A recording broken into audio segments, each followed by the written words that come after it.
Substance. Podcast stupéfiant. Bonjour à tous, bienvenue dans Substance, Alexandre Marchand et la naissance du trafic de drogue, épisode 2. Dans le premier épisode, Alexandre Marchand nous a expliqué le processus qui a fait de l'opium une marchandise de masse et une matière première indispensable pour les médicaments antidouleurs de l'industrie pharmaceutique. Il nous a expliqué également comment les traités internationaux ont encadré le commerce des drogues au début du XXe siècle. Dans cet épisode, il va nous parler des conséquences de l'intrusion des drogues exotiques chez les Occidentaux, en commençant par la manière dont se sont diffusés les opiacés dans la société européenne à la fin du XIXe siècle. Réglez le son, mettez-vous bien et écoutez, vous êtes dans Substance.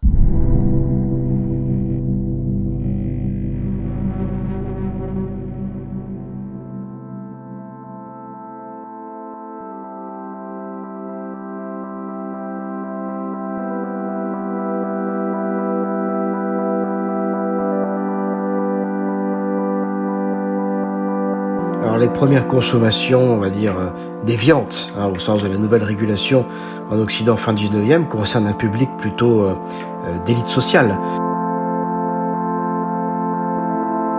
Puisque forcément, il faut accéder aux produits, il faut se l'acheter, ou il faut simplement accéder aux filières par lesquelles on a le produit. Donc beaucoup de médecins qui ont accès à ces produits par leur monopole de prescription vont petit à petit tester les substances sur eux-mêmes et puis devenir accros.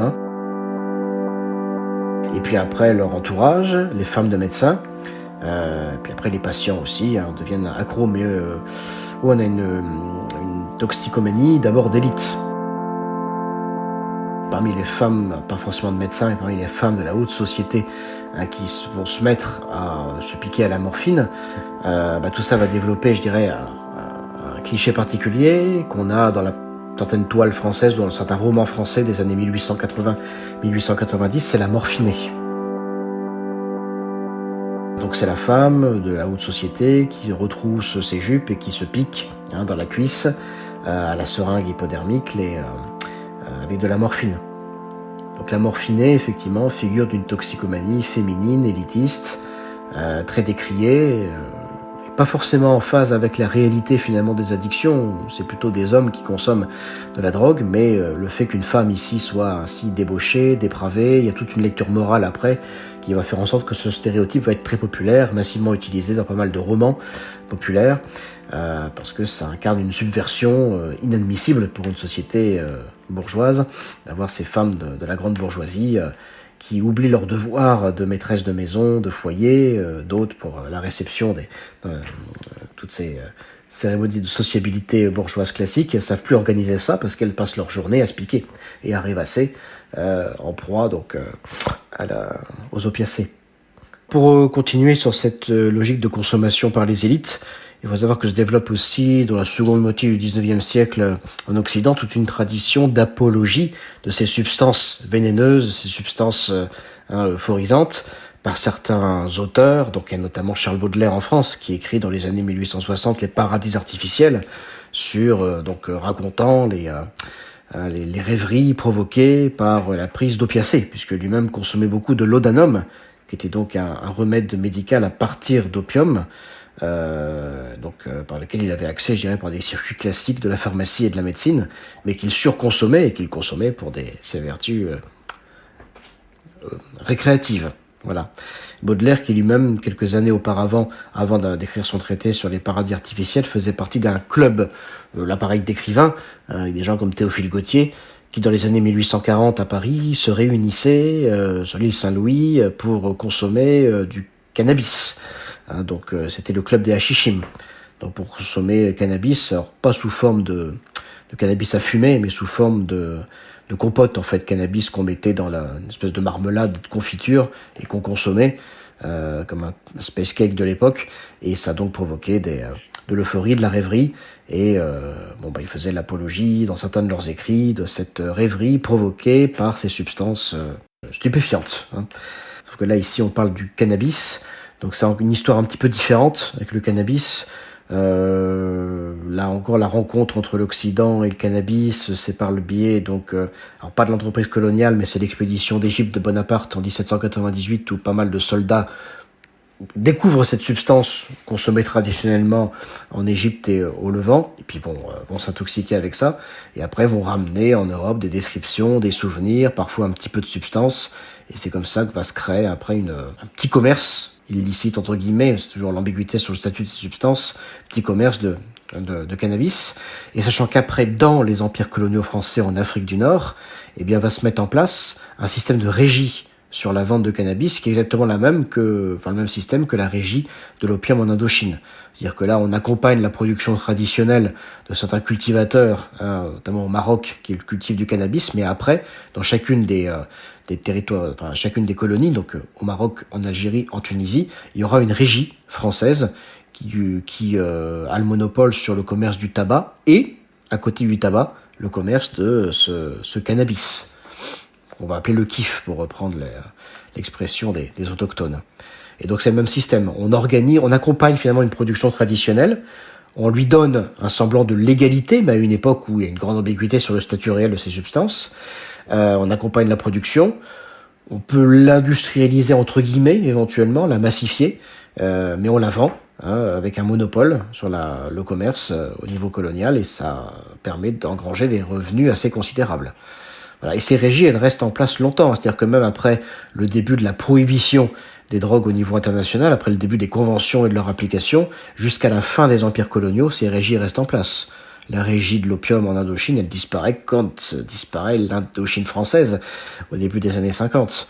Et pareil pour les régies sur le cannabis en Tunisie, au Maroc et en Algérie, c'est avec la fin des empires coloniaux que ça disparaît. Donc le système perdure, malgré le fait qu'au niveau international, on est passé dans autre chose. C'est-à-dire une prohibition, des conventions internationales qui là clairement définissent une liste de substances qui est considérée comme stupéfiants, comme drogue, et qui est strictement interdit au-delà des usages strictement encadrés, contrôlés, surveillés par les États de production et de commerce à des finalités médicales et pharmaceutiques.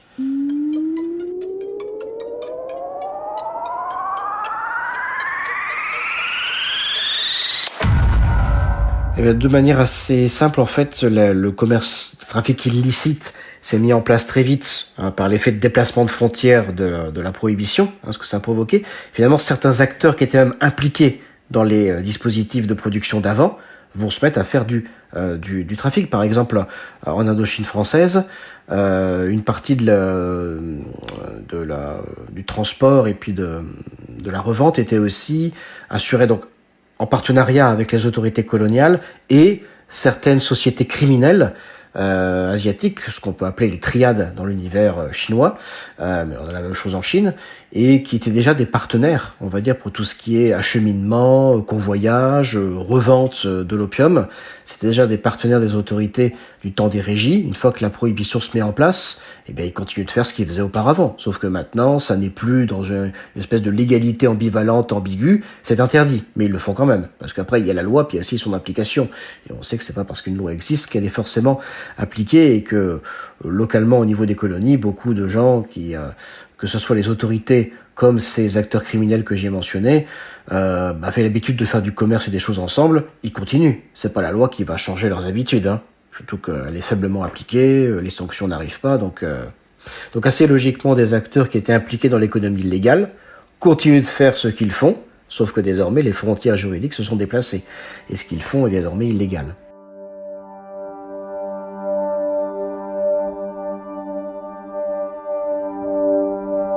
Alors les autorités coloniales, c'est très compliqué, ça dépend en fait du statut de la colonie. Chaque colonie en fait a son propre gouvernement et avec l'autonomie budgétaire. Alors après ça dépend encore des colonies, il faut regarder dans le détail, c'est très compliqué. Le fonctionnement administratif de l'empire colonial, c'est vraiment un assemblage hétéroclite de plein de territoires qui ont quasiment un statut autonome à chaque fois. Enfin, je dirais une histoire qui leur est propre, et donc mais certaines colonies ont l'autonomie budgétaire et l'autonomie financière. Et donc, elles s'organisent comme elles peuvent pour boucler le budget, pour financer tout ce qu'il y a à financer. Surtout que l'État s'investit très peu dans les colonies. L'État, finalement, français, comme les autres États européens au 19e, s'investissent assez peu, finalement. Laisse faire beaucoup les marchands, pas mal d'acteurs impliqués dans la colonisation qui sont non étatiques, mais qui agissent au nom de l'État. Les marchands, et puis aussi les missionnaires, qui d'ailleurs, eux, en matière de drogue, sont contre, et dénoncent ce que font les marchands, en disant que c'est pas bien de faire du commerce d'une substance qui aliène les âmes. Et d'ailleurs, dans ceux qui vont à fin 19e critiquer l'économie des drogues qui s'est mise en place dans les colonies, je parlais des ligues de vertu aux États-Unis, mais localement, il y a tout ce qui est réseau des missionnaires.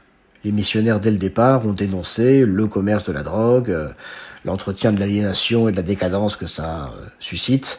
Et voilà, c'est l'évêque de Manille, Charles Brent, américain, qui est à l'initiative de la réunion de la conférence de Shanghai de 1909. Donc les hommes d'église impliqués dans les colonies, catholiques ou protestants, sont très impliqués là-dedans. Ça fait partie des acteurs qui ont poussé à la mise en place petit à petit de la prohibition. Effectivement, les autorités coloniales vont continuer jusqu'au bout, de manière avec de plus en plus de gêne et de malaise, mais vont continuer à profiter du système, quoi. Moi, j'avais trouvé dans les archives françaises des documents encore du début des années 50, avec certaines notes produites donc au ministère de l'Intérieur français, où on disait attention, les régies du tabac et du kiff en Tunisie et au Maroc commencent vraiment à être pointées du doigt à l'ONU. On va commencer à nous accuser de tirer profit quand même de cette décadence, alors qu'au niveau international on criminalise de plus en plus le trafic de drogue. Il est grand temps de faire cesser ça. Mais les empires coloniaux, c'est des choses très compliquées. Administrativement, c'est pas très clair au niveau de la gestion. Il y a plein d'autonomies, de zones d'ombre au niveau local. Et donc, on est toujours dans un système semi-légal, semi-illégal, dans beaucoup de territoires coloniaux. Donc, dans ces espaces un peu marginaux, dans ces zones d'ombre et d'incertitude, beaucoup de choses se font au niveau des pratiques. Et on ne sait pas vraiment, je dirais, comment les classer. Est-ce légal, non légal, un peu des deux?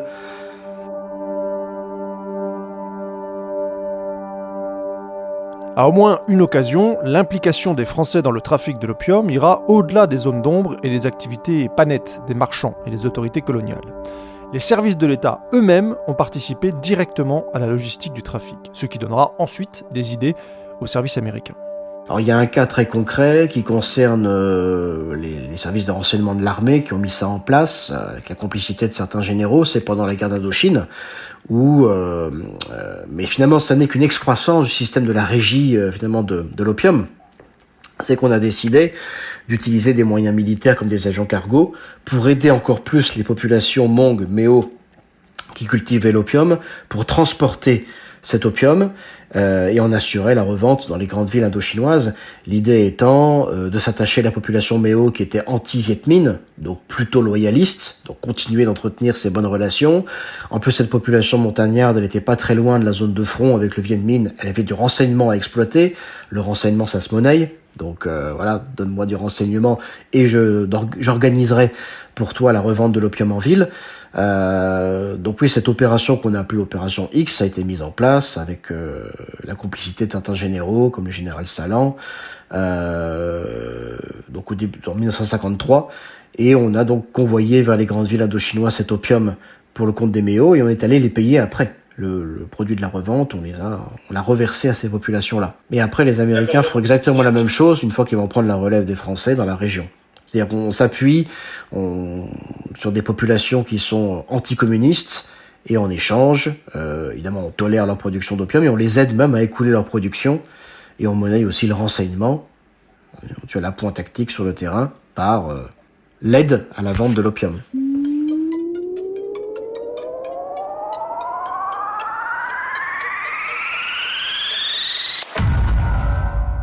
On a des acteurs qui évoluent dans plusieurs univers. Par exemple, au début des années 70, on voit pas mal d'affaires de drogue aux États-Unis où on va arrêter des gens, des Français qui convoyaient de l'opium, de l'héroïne, pour le biais de la mafia, pour le compte de la mafia marseillaise. Et en fait, ils vont se défendre en disant, mais je suis agent des services secrets français. L'affaire la plus célèbre, c'est l'affaire Jacques Delouette en 1971. Il est arrêté dans le New Jersey avec plein d'héroïne, centaines de kilos d'héroïne dans sa voiture, qu'il convoyait en fait pour le compte de la mafia de Marseille pour remettre là-bas à des destinataires appartenant à la mafia italo-américaine, et il se fait arrêter par la police américaine, et auprès du juge, il dit, mais en fait, j'ai travaillé pour les services de renseignement français, pour le SDEC, donc service de documentation extérieure et de contre-espionnage, les barbouzes, comme on les surnommait du temps du général de Gaulle, et donc j'ai pour supérieur le colonel Fournier, j'agis pour le compte donc des services de renseignement français, et ça provoque un petit clash diplomatique, puisque les Américains sont furieux, se tournent vers les Français pour savoir ce qu'il en est, mais on découvre qu'en fait cet homme, Delouette, c'est Roger je crois son prénom, je vais vérifier pour le prénom, mais Delouette, avait effectivement quelques années auparavant était ce qu'on appelle un honorable correspondant pour les services secrets, c'est-à-dire quelqu'un qui est rémunéré ponctuellement parce qu'on sait que par sa position, parce que c'est une espèce d'aventurier, semi-contrebandier, semi-malfrat, il a accès à des renseignements de première qualité, il sait des choses, donc on va l'embaucher ponctuellement, le payer pour avoir du renseignement. Mais après, il continue de faire ses affaires de son côté. Et en fait, en l'occurrence, Delouette avait rompu avec les services français depuis 68. Et ça faisait 3 ans qu'il évoluait de manière autonome. Et c'est juste pour se protéger qu'il a été dire aux Américains, en fait, j'agis pour le compte du SDEC. Sauf qu'il était plus du tout, depuis quelques années, honorable correspondant pour le SDEC. On a une autre affaire aussi avec un certain Labbé qui se fait prendre aussi aux États-Unis avec de l'héroïne et il va dire qu'il agit pour le SDEC, mais en fait c'est faux, il avait été par le passé honorable correspondant du SDEC, mais il ne l'était plus. Donc c'est parfois des affaires ponctuelles où on voit apparaître les services secrets, mais finalement ils ne sont pas responsables du trafic, c'est juste que certains honorables correspondants qui étaient de façon, qui ont toujours été des gens un peu louches, des malfrats, des contrebandiers, ont trempé dans le trafic de drogue et ont utilisé comme une espèce de protection symbolique le fait qu'ils avaient eu des contacts avec les services secrets français pour se protéger finalement et se dédouaner. Donc c'est à cette occasion-là qu'on voit apparaître finalement la mention services secrets. C'est parce que les services secrets de toute manière ont toujours recours à des gens louches, parce que c'est les gens louches qui ont toujours les meilleures infos et qui sont dans les meilleures situations pour savoir exactement ce qui se fait souterrainement, clandestinement. Et donc forcément, quand on fait appel à des gens louches, ils continuent de tremper dans des affaires louches, et puis ça éclabousse les services de renseignement quelque temps après. Mais après, il y a aussi d'autres occurrences, c'est quand les services de renseignement décident sciemment d'aider un trafic de drogue, parce que sur un point de vue militaire, stratégique, c'est nécessaire. Donc là, il y a l'occurrence de l'opération X dans le cas français en Indochine, mais après la CIA, c'est ce que l'historien américain Alfred McCoy a bien montré, la CIA va à plusieurs reprises aider des trafiquants d'Asie du Sud-Est à faire leur petit commerce, à convoyer pour eux de la drogue, à revendre pour eux de la drogue et donner après les revenus, mais toujours dans un but stratégique ici de lutte contre le communisme, contre la Chine rouge, contre le bloc communiste. Et donc à ce moment-là, c'est l'adage, la fin justifie les moyens. La finalité, c'est évidemment de combattre le bloc communiste, donc tous les moyens sont bons, tant pis si ponctuellement on va aider des trafiquants, c'est les trafiquants qui peuvent être source d'un appui militaire contre les Chinois ou contre les maquis communistes, ils peuvent donner du renseignement, enfin, il y a une utilité stratégique et tactique qui fait qu'on va fermer les yeux sur certaines de leurs activités illicites qu'on va un peu aider, mais c'est donnant-donnant, quoi. C'est une tractation pour avoir autre chose. De l'aide, du renseignement dans la lutte anticommuniste, en retour.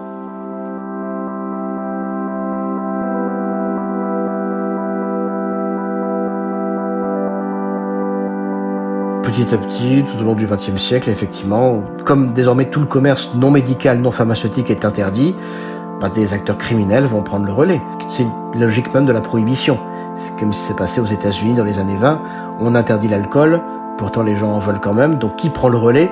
Eh bien les acteurs de l'ombre, les mafias comme celle d'Al Capone à Chicago, qui vont se mettre pendant 10 ans à assurer clandestinement une offre d'alcool. Et puis après, l'alcool est de nouveau légalisé en 1933 aux États-Unis. Avec la drogue, c'est la même chose. On a créé la prohibition, donc il n'y a plus d'offre légale, d'offre licite, ou du moins elle est strictement délimitée au secteur pharmaceutique. Donc il faut bien que d'autres prennent le relais. Les acteurs non étatiques vont assurer le maintien d'une offre, parce qu'il y a une clientèle, il y a une demande. Il faut continuer à approvisionner ces gens. Donc des mafias petit à petit vont prendre en charge l'offre illégale de stupéfiants. Cette histoire est notamment celle de la French Connection, la mafia corse qui a produit et importé aux États-Unis des tonnes d'héroïne d'excellente qualité, grâce à des laboratoires installés dans la région marseillaise. Tout ça sous l'œil au mieux indifférent des autorités françaises qui ne sont pas intervenues tant que l'héroïne était diffusée aux États-Unis et non sur le territoire français. Mais ceci est une autre histoire qui mériterait d'y consacrer plusieurs épisodes. Merci en tout cas à Alexandre Marchand pour ses explications. Je rappelle qu'il est historien et qu'il a écrit notamment L'impossible prohibition, un livre qui s'intéresse à l'usage et au trafic de drogue en France entre 1945 et 2017. C'est publié aux éditions Perrin. Dans le prochain épisode, on évoquera une drogue dont l'usage s'est répandu ces dernières années en milieu urbain, la 3-MMC. On entendra le témoignage de Charlie qui nous expliquera comment et pourquoi elle est devenue accro à ce stimulant, facile d'accès et pas cher. D'ici là, portez-vous bien.